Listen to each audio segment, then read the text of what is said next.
Welcome to your brand new augmented reality lab. Augmented reality, or AR, has opened up new opportunities for learners to engage with a variety of new experiences. Using this technology, viewers can travel to anywhere on or off the planet without leaving the safety of their school environment. Associating movement with visual experiences engages multiple senses in the learning process. This creates more synaptic connections within the brain, which results in a stronger memory of the experience. There are two main AR formats. In the first, the entire room can be transformed into an immersion lab via large format screens or projectors. This technology is the less flexible, more costly option, which is why we'd recommend utilizing a classroom set of AR/VR headsets similar to the one you're wearing now. Headsets can be used in any existing space. Because the headsets will block views of the real world, it's a good idea to provide some buffering for AR users. Adding some padding to the walls or a dance rail will keep students from bumping into real-world walls or furniture navigating virtual spaces. The more complex headsets have visual connections built into them. HoloLens is a Microsoft product that has holographic projection capabilities. Small projectors emit images which are reflected on the clear glazing in the headset. These images then appear to be floating in the user's field of vision as a three-dimensional object. Developed in conjunction with Case Western University, HoloAnatomy projects a three-dimensional holographic image of the human body. Users can enlarge one organ, like the brain, for closer examination. They can also separate the different systems of the body. For example, the skeleton can be viewed on its own before switching over to the nervous system. The HoloAnatomy program can also be interconnected with other HoloLens sets, which means a group of students can all view the same hologram at once. The holistic system gives users a more dynamic and realistic interaction than they would get from a textbook. For a technologically simpler option, there are headsets like the Mirror Prism.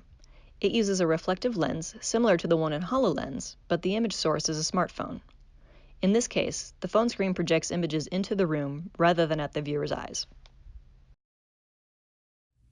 Another option that can be easily used without modifications to existing classrooms is a handheld holographic tool, such as the Merge Cube. These cubes can be activated by an app and viewed through either a device or a VR headset. Students seated at a desk or a table can explore items like minerals, organs, or even the solar system right in the palm of their hand. The benefit of this over a computer is that it's truly hands-on and can be integrated with other teaching tools. There's also an option for students to become a Merge Cube developer and use the cube to explore opportunities in developing their own virtual reality or augmented reality app at a smaller scale.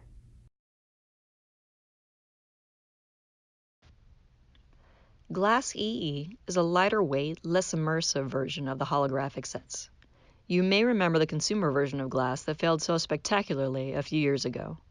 The device has been reharnessed for use in manufacturing.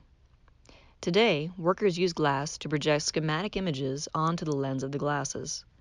They are able to look at the diagram they're working from while assembling a product. This reduces time in switching back and forth between paper drawings and the work they're doing. The camera on Glass comes in handy too. Workers with questions can call their supervisor, who then brings up the glass wearer's view on a computer. The two can then discuss the issue over the phone while looking at the exact same image. Many technology powerhouses like Google, Samsung, and Facebook have built immersive VR platforms for the consumer market. Facebook's Oculus Rift is one of the current graphics powerhouses. It was initially developed as a VR gaming system. Since being acquired by Facebook, the system has developed more social and workhorse content.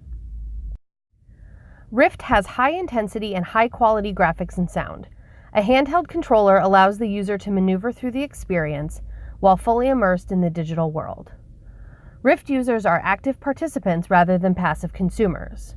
Running all this power requires an intensive PC-based system, however. The manufacturer has recommendations for processors and graphics cards needed to run the VR media. They also offer pre-built PC sets that can be purchased in addition to the $399 headset. Oculus Go is designed as the more price-friendly version of Rift. Go is expected to be released later this year. Developers have already received packages of the product so they can begin creating content.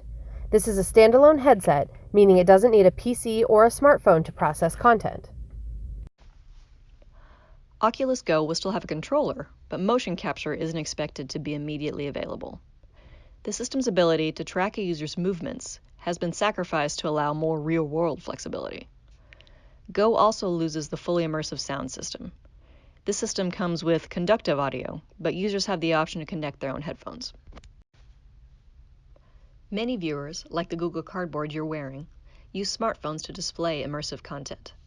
Samsung Gear VR is a well-developed example of this. The media content in the Gear is powered by a Galaxy smartphone, but it also offers the handheld controls of Oculus. Gear is an excellent introductory system for test driving a fully immersive experience. In order for the teacher to maintain an auditory connection with the students, we recommend using bone conduction headphones when using smartphone experiences that have sound. These headphones rest on the wearer's temple rather than in the ear canal. The media sound waves are transmitted to the inner ear through the skull bone. This leaves the ear canal open to transmit additional sounds from the learner's real-world environment. Smartphone viewers have the added benefit of being an accessible tool for content creation. Many students bring their smartphones everywhere with them. 360 photography applications would allow students to create an immersive image of all their experiences. The image you're standing in now was taken with the Cardboard Camera app. This is a free product with an intuitive interface. The app would allow students to create reports and presentations. In doing so, they'll become experts in 21st century media creation, which would allow them to create content instead of just passively viewing others' experiences. Every day, there are more and more visual and virtual media teaching tools, allowing learning environments to provide pathways to the universe. Whether choosing tools to implement in an existing learning setting, such as Google Cardboard or MergeCube, or creating a more sophisticated immersive augmented reality lab, the future of these technologies on learning has incredible potential. We hope this experience has inspired you to begin creating your own augmented reality laboratory. Thanks for joining us.